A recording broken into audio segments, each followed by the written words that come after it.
than the Chief Running Officer of Runner's World, Bart Yasso. How you doing, Bart? Hey, I'm doing all right. I'm happy to be here. I had a little flight problems, but I got here. I'm happy to be here, and thank God it's Friday because we got all day to hang out tomorrow at the expo.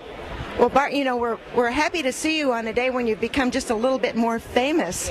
USA Today ran a story today, the top 10 places in the country where runners can hit the road. And you were the expert who talked about your top 10 places. Sure. Must have been tough to leave some out. It was tough. It's hard, and not so much top 10, just like great places to run. Because when you start rating races, that's when you get in trouble. And there's so many great races, it would be really hard to do. But even just giving 10 great races, it was hard to leave out a lot of races. Like we're in Cleveland right now. Cleveland is you run the marathon here, you get a great tour of Cleveland. You get to run along the lakefront. It's absolutely beautiful. And I could go on races like this. New York City Marathon didn't get in there, and that's one obviously I would like to get in there. But you got to pick, I actually gave them about 15 to 20, and the editor from USA Today narrowed it down to his 10 out of that list, and that's what they put in the article today. So, yeah, the hardest thing is that I know I could list 100 races. Now, Envy Burfoot says Mackinac Island, which is one of your favorite races, could be one of those greatest places to go run and also do a race, and I would agree. I mean, I've been very fortunate to do the race up in the Upper Peninsula, the Pictured Rocks race, and I will never forget that trip. It was such a destination, such a fun place to run.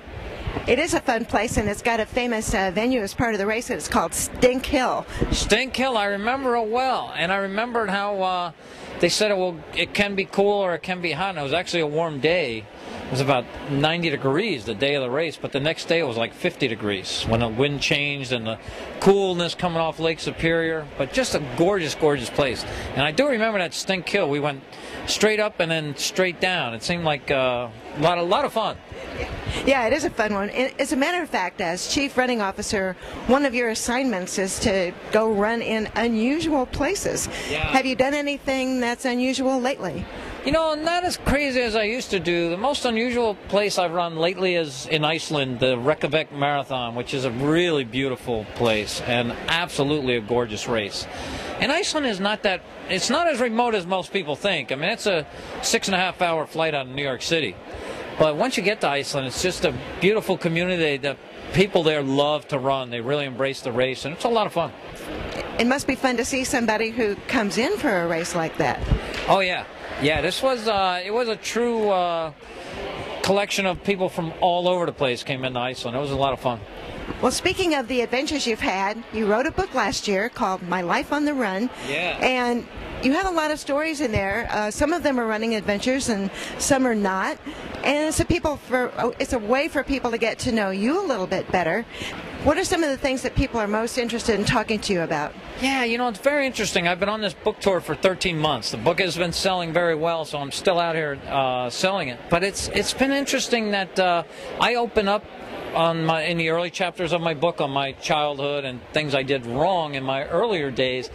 And now when people read that and I have it in print, then they open up and tell me all the stuff they messed up until they got their life straightened out and where they are today and they're happy now. And I can't believe how many people actually use running as that avenue, that conduit, that way to really get themselves straightened out and to really be successful, not only in business but in their family life, really everything. And it's amazing to me because it certainly worked for me, but I didn't say, well, you know, when I put this book together, I'm not going to say everyone who reads this is going to be the Chief Running Officer of Runner's World. I just wanted to kind of put my life story out there, and it's been incredible, the feedback. It's been a lot of fun. Well, so you're really hearing stories of other people and their stories about running too. But I bet not too many of them have the same kinds of adventures you do. No.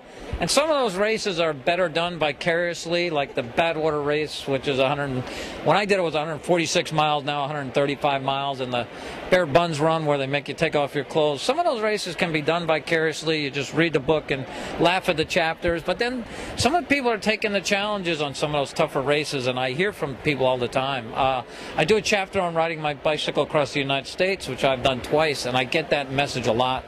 People say, you know, I've been doing all these marathons, I want a new challenge, and riding the bike across the U.S. has been something I've been hearing a lot about lately.